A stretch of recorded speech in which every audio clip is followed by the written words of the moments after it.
जय हिंद मेरे झारखंड पुलिस के बनने वाले नौजवानों, कैसे हो आप सभी। स्वागत है आप सभी का झारसोच चैनल में। तो चलिए फिर से लाए हैं आप लोग के लिए झारखंड उत्पाद सिपाही परीक्षा 2019 में पूछा गया पेपर नंबर 2। ये आपका आने वाले एग्जाम के लिए बहुत ही ज़्यादा महत्वपूर्ण होगा दोस्तों। तो चलिए एक बार फिर से कोशिश कर लेते हैं ताकि एग्जाम में कोई भी परेशानी ना हो। तो चलिए शुरू करते हैं। आपका पहला प्रश्न देखते हैं। आपका पहला प्रश्न है कि कौन सा वाक्य सही है। ऑप्शन ए, हिंदी हमारी राष्ट्रभाषा है। ऑप्शन बी, भाषा समाज द्वारा अर्जित संपत्ति है। ऑप्शन सी, भाषा परिवर्तनशील होती है। या फिर ऑप्शन डी, सभी सही है। बताइए इसका सही आंसर क्या हो जाएगा। तो आइए देखते हैं। हिंदी हमारी राष्ट्रभाषा, ये देखिए दोस्तों, संवैधानिक तौर पर तो हिंदी हमारी राष्ट्रभाषा नहीं है। भाषा समाज द्वारा अर्जित संपत्ति है, ये सही है। भाषा परिवर्तनशील होती है, ये भी सही है। और सभी सही बोल रहा है, तो इसका मतलब क्वेश्चन का मतलब ये हो गया कि ये सभी सही है, क्योंकि ये दोनों तो सही हो रहा है। और इसमें भी पूछा है कि कौन सा वाक्य सही है। अगर यहाँ पूछता कि कौन सा वाक्य सही नहीं है, तब ऑप्शन नंबर ए होता। लेकिन ऐसा नहीं है। इस क्वेश्चन के हिसाब से इसका सही आंसर होना चाहिए डी। लेकिन जो क्वेश्चन ही गलत है, तो उस हिसाब से इसको छोड़ दीजिए। हिंदी हमारी राष्ट्रभाषा नहीं है। चलिए अगला प्रश्न देखते हैं। इनमें से कौन स्वर वर्ण है। हाँ दोस्तों, इनमें से कौन स्वर वर्ण है। बताइए इनमें से कौन स्वर वर्ण है। तो आपका सही आंसर हो जाएगा दीर्घ उ, ऑप्शन नंबर सी, दीर्घ उ। अगला प्रश्न देखते हैं। भाषा की लघुत्तम इकाई क्या है। हाँ दोस्तों, भाषा की लघुत्तम इकाई क्या है। तो आपका सही आंसर हो जाएगा वर्ण। भाषा की लघुत्तम इकाई हो जाएगा वर्ण, ऑप्शन नंबर सी। अगला प्रश्न देखते हैं। जो पहले कभी ना हुआ हो उसे क्या कहा जाता है। हाँ दोस्तों, जो पहले कभी ना हुआ हो उसे क्या कहा जाता है। बताइए इसका सही आंसर क्या होगा। तो इसका सही आंसर हो जाएगा आशातीत, ऑप्शन नंबर सी, आशातीत। अगला प्रश्न देखते हैं। पानी का अर्थ जल होता है, तो पानी का अर्थ क्या है। बताइए इसका सही आंसर क्या हो जाएगा। तो आपका सही आंसर हो जाएगा ऑप्शन नंबर डी, हाथ। अगला प्रश्न देखते हैं। जो सब कुछ जानता है उसे क्या कहते हैं। हाँ दोस्तों, जो सब कुछ जानता है उसे क्या कहते हैं। बताइए इसका राइट आंसर क्या हो जाएगा। तो इसका राइट आंसर हो जाएगा सर्वज्ञ। जो सब कुछ जानता है उसे सर्वज्ञ कहते हैं। अगला प्रश्न देखते हैं। करण कारक का चिन्ह है, इनमें से कौन करण कारक का चिन्ह है। बताइए इसका सही आंसर क्या हो जाएगा। तो इसका सही आंसर हो जाएगा ऑप्शन नंबर बी, करण कारक का चिन्ह से है। अगला प्रश्न देखते हैं। इनमें से जातिवाचक संज्ञा कौन है। हाँ दोस्तों, इनमें से जातिवाचक संज्ञा कौन है। बताइए इसका सही आंसर क्या होगा। तो इसका सही आंसर हो जाएगा शहर। शहर शहर का बोध हो रहा है। और ये रांची जो है किसी खास जगह का नाम हो रहा है, तो व्यक्तिवाचक हो जाएगा। अपनापन और दया, ये सब भाववाचक हो जाएगा। अगला प्रश्न देखते हैं। इनमें से मध्यम पुरुष कौन शब्द है। हाँ दोस्तों, इनमें से मध्यम पुरुष कौन शब्द है। बताइए इसका राइट आंसर क्या हो जाएगा। तो इसका राइट आंसर हो जाएगा आप, ऑप्शन नंबर बी, आप। अगला प्रश्न देखते हैं। इनमें से क्रिया कौन है। हाँ दोस्तों, इनमें से क्रिया कौन है। बताइएगा। जिसके अंत में ना होता है या कोई कार्य करने का बोध होता है उसे क्रिया कहते हैं। तो हमारा सही आंसर हो जाएगा टहलना, ऑप्शन नंबर सी, सही आंसर हो जाएगा। अगला प्रश्न देखते हैं। इनमें से विशेषण कौन है। हाँ दोस्तों, इनमें से विशेषण कौन है। धर्म, सूखा, कागज, बातें। बताइए इसका सही आंसर क्या हो जाएगा। तो इसका सही आंसर हो जाएगा इनमें से विशेषण सूखा है, सूखा। 11 का ऑप्शन नंबर बी बिल्कुल सही आंसर हो जाएगा। अगला प्रश्न देखते हैं। इनमें से परिमाणवाचक विशेषण कौन है। परिमाणवाचक जैसे कम, ज्यादा, बहुत, या कम, यही सब होता है। तो कम, सारा, किलोग्राम, ये सभी क्या है, परिमाणवाचक है। अगला प्रश्न देखते हैं। इनमें से कौन वाक्य सही है? इनमें से कौन वाक्य सही है? कारक की 8 विभक्तियां होती है, सही है। विशेषण संज्ञा की विशेषता बतलाता है, ये भी सही है। विशेषण सर्वनाम की विशेषता बतलाता है, ये भी सही है। यानी कि ऑप्शन नंबर डी सही आंसर हो जाएगा आपका। चलिए अगला प्रश्न देखते हैं। ज्ञान सागर में कौन समास? हाँ दोस्तों, ज्ञान सागर में कौन समास है? बताइए इसका राइट आंसर क्या हो जाएगा। तो ज्ञान सागर में तत्पुरुष समास है। कौन सा समास है? तत्पुरुष समास। ज्ञान सागर में तत्पुरुष समास है। अगला प्रश्न देखते हैं। सदाचार का संधि विच्छेद कीजिए। हाँ दोस्तों, सदाचार का सही सही संधि विच्छेद करें। बताइए इसका सही आंसर क्या हो जाएगा। तो इसका सही आंसर हो जाएगा सत्य जोड़ आचार। ऑप्शन नंबर बी बिल्कुल सही आंसर हो जाएगा। चलिए अगला प्रश्न देखते हैं। आंख दिखाना का अर्थ है। आंख दिखाना का अर्थ क्या है? तो आंख दिखाना का अर्थ होता है गुस्सा करना। आंख दिखाना, धमकाना। ऑप्शन नंबर सी सही आंसर हो जाएगा। चलिए अगला प्रश्न देखते हैं। दिल्ली दूर है का अर्थ क्या है? दिल्ली दूर है का अर्थ क्या है? कठिनाई अभी बाकी है, बुरे दिन आना, दुखी होना, असंभव। बताइए इनमें से चारों में से सही आंसर क्या होगा।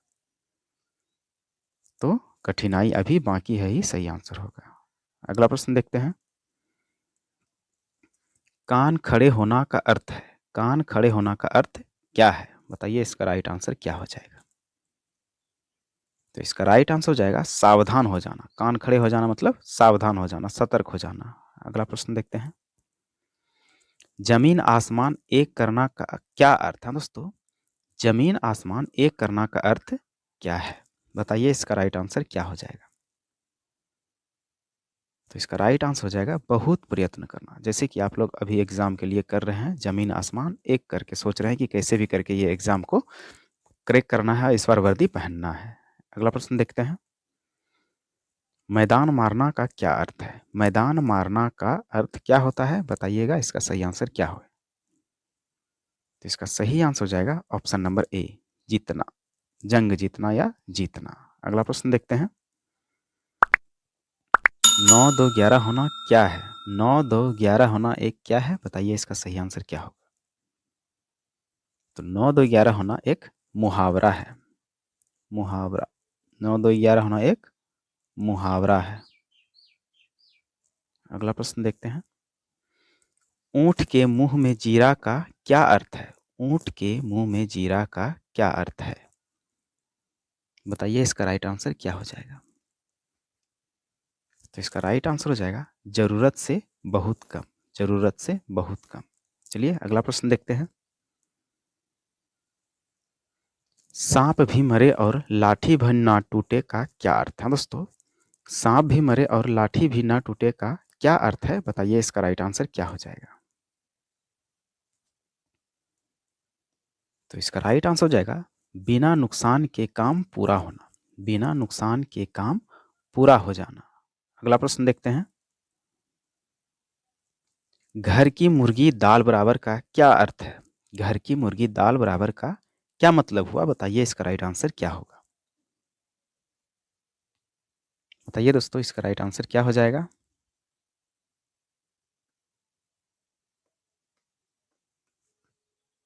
तो इसका राइट आंसर हो जाएगा घर की चीज का उचित मूल्यांकन नहीं करना।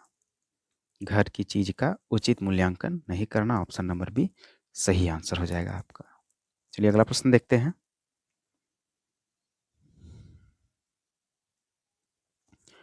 कौन वाक्य है? कौन वाक्य है?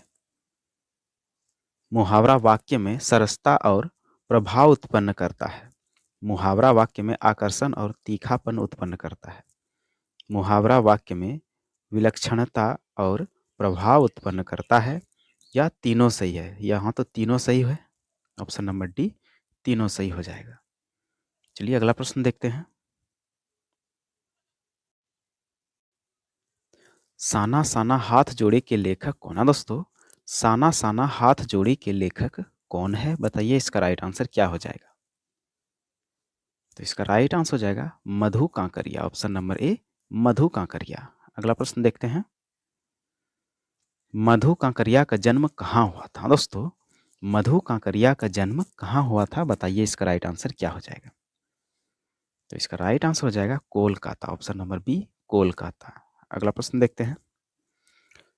शिव प्रसाद मिश्र रूढ़ की कृति है। शिव प्रसाद मिश्र रूढ़ की कृति क्या है? बताइए इसका राइट आंसर क्या हो जाएगा? तो इसका राइट आंसर हो जाएगा बहती गंगा, ऑप्शन नंबर सी बहती गंगा। अगला प्रश्न देखते हैं। साना साना हाथ जोड़ी में किस राज्य की चर्चा है? साना साना हाथ जोड़ी में किस राज्य की चर्चा है? बताइए इसका राइट आंसर क्या हो जाएगा? तो इसका राइट आंसर हो जाएगा दोस्तों Sikkim, option number A Sikkim. अगला प्रश्न देखते हैं। साना साना हाथ जोड़ी किस प्रकार की रचना है? साना साना हाथ जोड़ी किस प्रकार की रचना है? बताइए इसका राइट आंसर क्या हो जाएगा?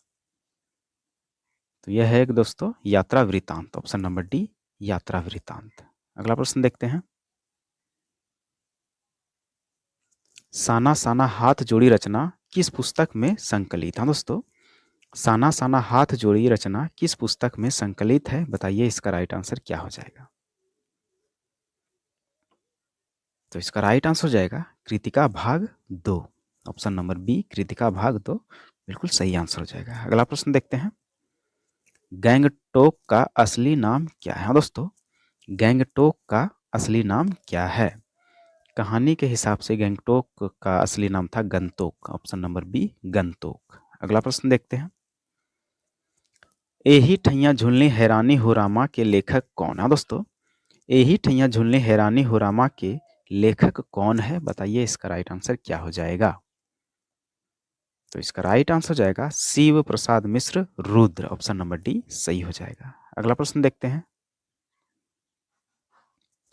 टुनु और दुलारी किस कहानी के पात्र है? टुनु और दुलारी किस कहानी के पात्र है? बताइए इसका राइट आंसर क्या हो जाएगा? तो इसका सही आंसर हो जाएगा एही ठैया झुलनी हैरानी हो रामा, ऑप्शन नंबर बी बिल्कुल सही आंसर हो जाएगा। अगला प्रश्न देखते हैं।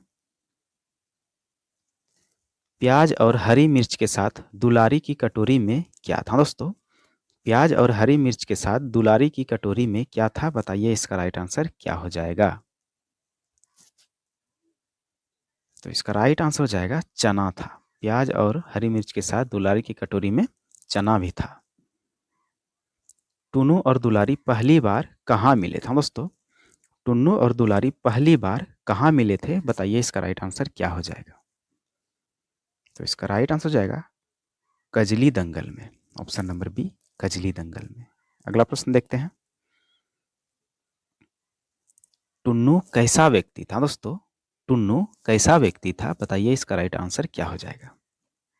तो टुन्नू एक देशभक्त व्यक्ति था, ऑप्शन नंबर डी देशभक्त व्यक्ति था। अगला प्रश्न देखते हैं। टुन्नू कहाँ मारा गया था? दोस्तों टुन्नू कहाँ मारा गया था? बताइए इसका राइट आंसर क्या हो जाएगा? तो इसका राइट आंसर हो जाएगा दोस्तों टाउन हॉल में। टुन्नू टाउन हॉल में मारा गया था। अगला प्रश्न देखते हैं। मैं क्यों लिखता हूं कि लेखक कौन है? दोस्तों मैं क्यों लिखता हूं कि लेखक कौन है? तो इसका राइट आंसर हो जाएगा दोस्तों अज्ञेय, ऑप्शन नंबर बी अज्ञेय। अगला प्रश्न देखते हैं। मैं क्यों लिखता हूं कि लेखक किस विषय के विद्यार्थी थे? दोस्तों मैं क्यों लिखता हूं कि लेखक किस विषय के विद्यार्थी थे? बताइए इसका राइट आंसर क्या हो जाएगा? तो इसका राइट आंसर हो जाएगा विज्ञान, ऑप्शन नंबर बी विज्ञान। अगला प्रश्न देखते हैं। मैं क्यों लिखता हूं कि लेखक को कहाँ जाने का अवसर मिला? बताइए इसका राइट आंसर क्या हो जाएगा? मैं क्यों लिखता हूं कि लेखक को कहाँ जाने का अवसर मिला? बताइए इसका राइट आंसर क्या हो जाएगा? तो इसका राइट आंसर हो जाएगा Japan, option number C Japan. अगला प्रश्न देखते हैं। शिव पूजन रचनावली कितने खंडों में प्रकाशित है? दोस्तों शिव पूजन रचनावली कितने खंडों में प्रकाशित है? बताइए इसका राइट आंसर क्या होगा? तो इसका राइट आंसर हो जाएगा ऑप्शन नंबर ए 4 खंडों में विभाजित है या प्रकाशित है। चलिए अगला प्रश्न देखते हैं। कमलेश्वर किस पुरस्कार से सम्मानित है? दोस्तों कमलेश्वर किस पुरस्कार से सम्मानित थे? बताइए इसका राइट आंसर क्या होगा? तो इसका राइट आंसर हो जाएगा साहित्य अकादमी और पद्म भूषण, यानी कि दोनों से। ऑप्शन नंबर सी हो जाएगा। अगला प्रश्न देखते हैं। अज्ञेय का पूरा नाम क्या था? सच्चिदानंद, हीरानंद, वात्स्यायन, अज्ञेय। तो आपका ऑप्शन नंबर बी सही हो जाएगा। अगला प्रश्न देखते हैं। हिरोशिमा कहाँ है? हाँ दोस्तों, हिरोशिमा कहाँ है?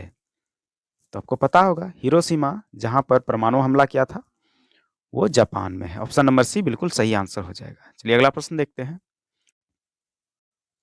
हिंदी आसानी से क्या की जा सकती है? दोस्तों, हिंदी आसानी से क्या की जा सकती है? ये हम लोग के अनुसार तो बोली जा सकती है, बोली और लिखी भी जा सकती है, पढ़ी जा सकती है, तीनों सही है। तो तीनों सही हो जाएगा। ऑप्शन नंबर डी तीनों सही है। चलिए अगला प्रश्न देखते हैं। इनमें से कौन सही है? इनमें से कौन सही है? बताइए, इसका राइट आंसर क्या हो जाएगा? तो इसका राइट आंसर हो जाएगा कुमुदनी, कुमुदिनी। अगला प्रश्न देखते हैं। इनमें से गंगा का पर्यायवाची शब्द नहीं है। इनमें से गंगा का पर्यायवाची शब्द नहीं है। तो ये तो हो जाएगा दोस्तों सरस्वती। ऑप्शन नंबर डी 48 का ऑप्शन नंबर डी बिल्कुल सही हो जाएगा। चलिए अगला प्रश्न देखते हैं। इनमें से सही शब्द चुने। इनमें से सही शब्द चुने। कौन होगा इनमें से सही शब्द? बताइए। तो इनमें से सही शब्द हो जाएगा आपका सांसारिक। सांसारिक। कवित्री ऐसे नहीं होता दोस्तों, कवित्री होता है। परिभाषा भी गलत है। तो ऑप्शन नंबर सी बिल्कुल सही हो जाएगा। अगला प्रश्न देखते हैं। इनमें से संयुक्त वाक्य कौन है? दोस्तों, इनमें से संयुक्त वाक्य कौन है? तो इसका सही आंसर हो जाएगा सुबह हुई और पक्षी चहक उठे। ऑप्शन नंबर ए बिल्कुल सही हो जाएगा। अगला प्रश्न देखते हैं। लखनवी अंदाज के लेखक को नवाब के बारे में क्या अनुभव हुआ? दोस्तों, लखनवी अंदाज के लेखक को नवाब के बारे में क्या अनुभव हुआ? बताइए, इसका राइट आंसर क्या होगा? तो इसका राइट आंसर हो जाएगा ऑप्शन नंबर बी, नवाब बातचीत के लिए उत्सुक नहीं थे। ऑप्शन नंबर बी सही हो जाएगा। अगला प्रश्न देखते हैं। सर्वेश्वर दयाल का जन्म कहाँ हुआ था? तो इसका जन्म हुआ था दोस्तों उत्तर प्रदेश में। Option number B Uttar Pradesh में। अगला प्रश्न देखते हैं। मनु भंडारी का जन्म कब हुआ था? मनु भंडारी का जन्म कब हुआ था दोस्तों? बताइए, इसका राइट आंसर क्या हो जाएगा? तो इसका राइट आंसर हो जाएगा ऑप्शन नंबर बी 1931 में। अगला प्रश्न देखते हैं। एक कहानी यह भी कि लेखिका कौन है? दोस्तों, एक कहानी यह भी कि लेखिका कौन है? बताइए, इसका राइट आंसर क्या होगा? तो इसका राइट आंसर हो जाएगा Mannu Bhandari. Option number C सही हो जाएगा। अगला प्रश्न देखते हैं। मनु भंडारी का जन्म कहाँ हुआ था? मनु भंडारी का जन्म कहाँ हुआ था? बताइए, इसका राइट आंसर क्या होगा? तो इसका राइट आंसर हो जाएगा ऑप्शन नंबर सी मंदसौर में। मनु भंडारी का जन्म मंदसौर में हुआ था। चलिए अगला प्रश्न देखते हैं। महावीर प्रसाद द्विवेदी का जन्म कब हुआ था? दोस्तों, महावीर प्रसाद द्विवेदी का जन्म कब हुआ था? बताइए, इसका राइट आंसर क्या होगा? तो इसका राइट आंसर हो जाएगा ऑप्शन नंबर बी 1864 में। अगला प्रश्न देखते हैं। मासिक पत्रिका सरस्वती के संपादक कौन था? दोस्तों, मासिक पत्रिका सरस्वती के संपादक कौन थे? बताइए, इसका राइट आंसर क्या होगा? तो इसका राइट आंसर हो जाएगा Mahavir Prasad Dwivedi. Option number D सही हो जाएगा। अगला प्रश्न देखते हैं।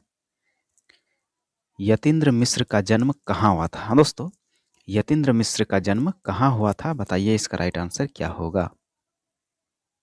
तो इसका राइट आंसर हो जाएगा ऑप्शन नंबर ए अयोध्या में। अगला प्रश्न देखते हैं।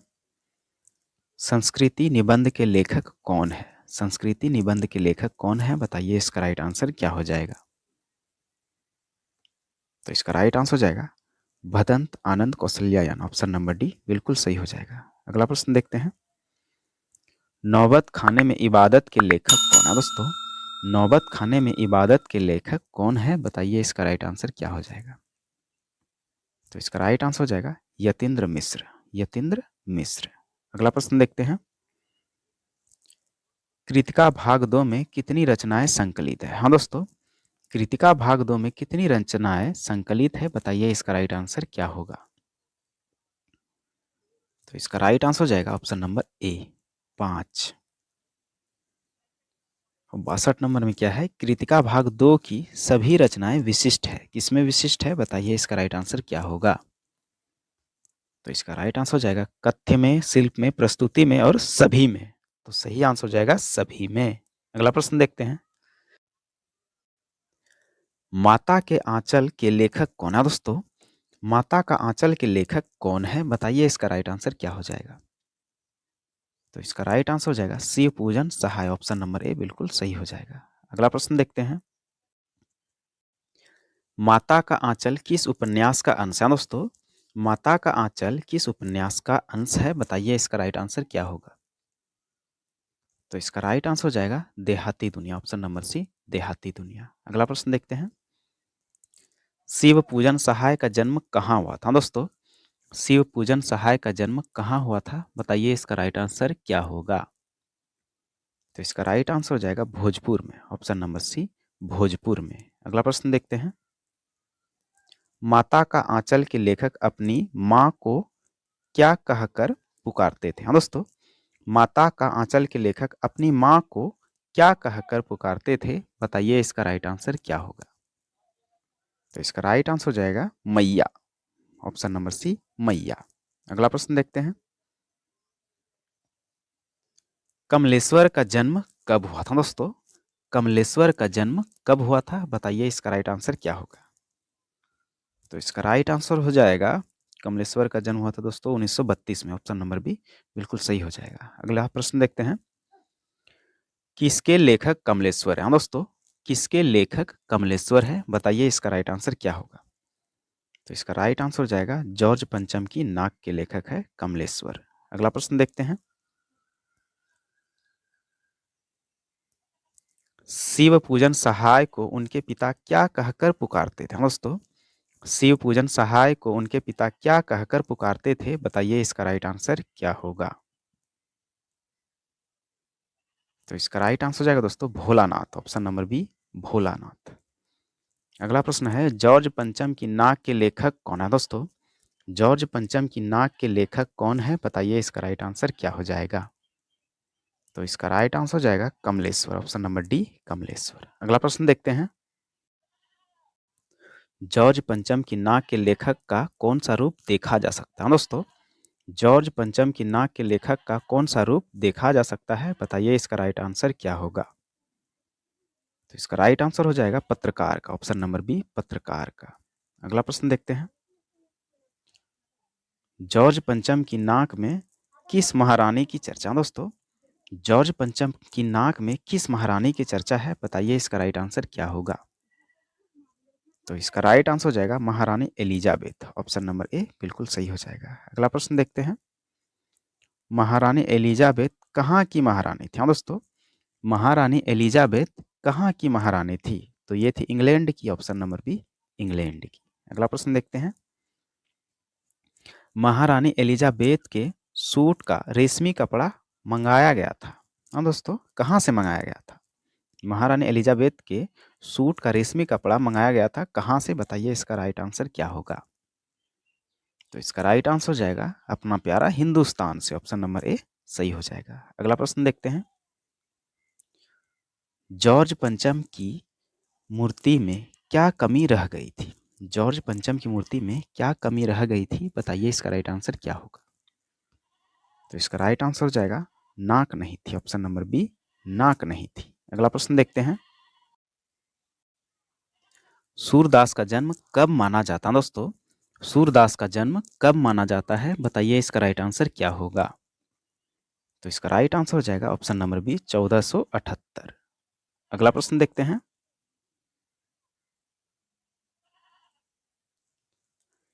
कृष्ण ने मथुरा जाने के बाद गोपियों के पास किसके जरिए संदेश भेजा था दोस्तों?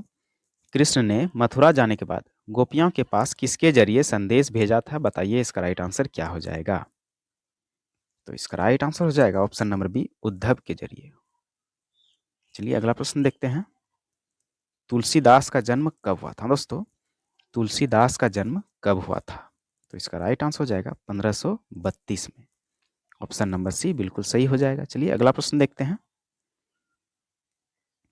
तुलसीदास ने रामचरितमानस की रचना किस भाषा में की? हाँ दोस्तों, तुलसीदास ने रामचरितमानस की रचना किस भाषा में की? बताइए इसका राइट आंसर क्या होगा? तो इसका राइट आंसर हो जाएगा ऑप्शन नंबर सी, अवधी में। अगला प्रश्न देखते हैं।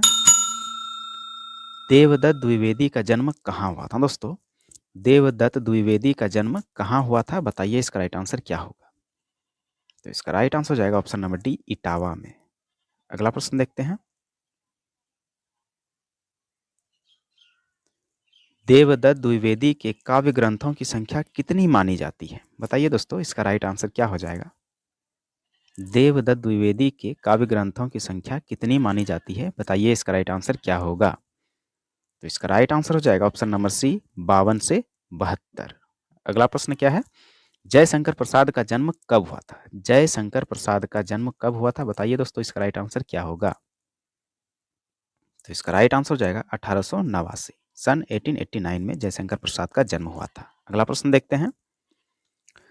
जयशंकर प्रसाद का जन्म कहाँ हुआ था? दोस्तों, जयशंकर प्रसाद का जन्म कहाँ हुआ था? बताइए इसका राइट आंसर क्या होगा? तो इसका राइट आंसर हो जाएगा वाराणसी में, ऑप्शन नंबर डी, वाराणसी में। अगला प्रश्न देखते हैं। सूर्यकांत त्रिपाठी निराला का जन्म कब हुआ था? दोस्तों, सूर्यकांत त्रिपाठी निराला का जन्म कब हुआ था? बताइए इसका राइट आंसर क्या होगा? तो इसका राइट आंसर हो जाएगा ऑप्शन नंबर डी, 1899 में। अगला प्रश्न देखते हैं। क्षितिज भाग 2 में कितने रचनाकारों की रचनाएं संकलित हैं? दोस्तों, क्षितिज भाग 2 में कितने रचनाकारों की रचनाएं संकलित है? बताइए इसका राइट आंसर क्या होगा? तो इसका राइट आंसर हो जाएगा ऑप्शन नंबर ए, 17। अगला प्रश्न देखते हैं। क्षितिज भाग 2 में संकलित हैं, क्षितिज भाग 2 में क्या क्या संकलित है? बताइए इसका राइट आंसर क्या हो जाएगा? कहानी है, संस्मरण है, कविता है, ऊपर की सभी विधाएं तो है ही है, तो ऑप्शन नंबर डी सही हो जाएगा। विनय पत्रिका किनकी रचना है? बताइए दोस्तों, विनय पत्रिका किनकी रचना है? तो ये तुलसीदास की ही रचना है, ऑप्शन नंबर बी सही हो जाएगा। अगला प्रश्न देखते हैं। नागार्जुन का जन्म कहाँ हुआ था? नागार्जुन का जन्म कहाँ हुआ था? तो ये हुआ था दोस्तों दरभंगा में, ऑप्शन नंबर सी, दरभंगा में। अगला प्रश्न देखते हैं। नागार्जुन को किस भाषा में कविता के लिए साहित्य अकादमी पुरस्कार प्रदान किया गया था? दोस्तों, नागार्जुन को किस भाषा में कविता के लिए साहित्य अकादमी पुरस्कार प्रदान किया गया था? बताइए इसका राइट आंसर क्या हो जाएगा? तो इसका राइट आंसर हो जाएगा मैथिली में, ऑप्शन नंबर डी, मैथिली में। अगला प्रश्न देखते हैं।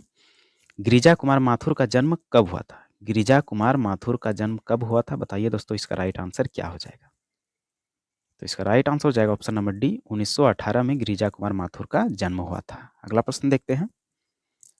छाया मत छूना किनकी कविता है? दोस्तों, छाया मत छूना किनकी कविता है? बताइए इसका राइट आंसर क्या होगा? तो इसका राइट आंसर हो जाएगा गिरिजा कुमार माथुर। देखिए दोस्तों, एक हिंट्स आपको मिल रहा है कि गिरिजा कुमार माथुर के बारे में पहले ही पूछा जा रहा है, उसके बाद उसी का जो लिखा हुआ कविता है उसके बारे में ही पूछा जाता है कि छाया मत छूना किनकी कविता है? तो गिरिजा कुमार माथुर। ये थोड़ा ध्यान दीजिएगा, ट्रिक से भी हो जाएगा आपका बहुत सारा। आगे देखते हैं। कन्यादान के कवि कौन है? दोस्तों, कन्यादान के कवि कौन है? बताइए इसका राइट आंसर क्या हो जाएगा? तो इसका राइट आंसर हो जाएगा Rituraj, option number B, Rituraj. अगला प्रश्न देखते हैं। मंगलेश डबराल का जन्म कब हुआ था? दोस्तों, मंगलेश डबराल का जन्म कब हुआ था? बताइए इसका राइट आंसर क्या होगा? तो इसका राइट आंसर हो जाएगा 1948, ऑप्शन नंबर बी सही हो जाएगा। अगला प्रश्न है। सूरज कब निकलेगा कहानी के लेखक कौन है? दोस्तों, सूरज कब निकलेगा कहानी के लेखक कौन है? बताइए इसका राइट आंसर क्या होगा? तो इसका राइट आंसर हो जाएगा स्वयं प्रकाश, ऑप्शन नंबर बी, स्वयं प्रकाश। अगला प्रश्न देखते हैं। राम वृक्ष बेनीपुरी का संपूर्ण साहित्य का नाम क्या? दोस्तों, राम वृक्ष बेनीपुरी का संपूर्ण साहित्य का नाम क्या है? बताइए इसका राइट आंसर क्या होगा? तो इसका राइट आंसर हो जाएगा बेनीपुरी रचनावली, ऑप्शन नंबर डी सही हो जाएगा। अगला प्रश्न देखते हैं। चीता के फूल कहानी के लेखक कौन है? दोस्तों, चीता के फूल कहानी के लेखक कौन है? बताइए इसका राइट आंसर क्या होगा? तो इसका राइट आंसर हो जाएगा Ram Vriksh Benipuri, option number A सही हो जाएगा। अगला प्रश्न देखते हैं। झूठा सच के उपन्यास के लेखक कौन है? दोस्तों, झूठा सच उपन्यास के लेखक कौन है? बताइए इसका राइट आंसर क्या होगा? तो इसका राइट आंसर हो जाएगा Yashpal, option number D, Yashpal हो जाएगा। चलिए अगला प्रश्न देखते हैं। राम वृक्ष बेनीपुरी की रचनाएं कितनी वर्ष की अवस्था में पत्र पत्रिका में छपने लगी थी? राम वृक्ष बेनीपुरी की रचनाएं कितनी वर्ष की अवस्था में पत्र पत्रिकाओं में छपने लगी थी? बताइए इसका राइट आंसर क्या होगा? बताइए दोस्तों इसका राइट आंसर क्या होगा? तो इसका राइट आंसर हो जाएगा ऑप्शन नंबर ए 15 वर्ष में। अगला प्रश्न देखते हैं। बाल गोविंद भगत के लेखक कौन है दोस्तों? बाल गोविंद भगत के लेखक कौन है? बताइए इसका राइट आंसर क्या होगा? तो इसका राइट आंसर हो जाएगा Ram Vriksh Benipuri, option number C Ram Vriksh Benipuri. चलिए अगला प्रश्न देखते हैं। यशपाल का जन्म कहाँ हुआ था दोस्तों? यशपाल का जन्म कहाँ हुआ था? बताइए इसका राइट आंसर क्या हो जाएगा? तो इसका सही आंसर हो जाएगा ऑप्शन नंबर ए पंजाब। तो चलिए दोस्तों यही आप लोग के लिए बहुत ज़्यादा काफ़ी हो जाएगा। और यदि आप लोग को ये वीडियो थोड़ा सा भी हेल्पफुल लगे तो चैनल को जरूर सब्सक्राइब कीजिएगा, वीडियो को लाइक कीजिएगा। मिलते हैं नेक्स्ट वीडियो में, तब तक के लिए जय हिंद, जय भारत, जोहार झारखंड।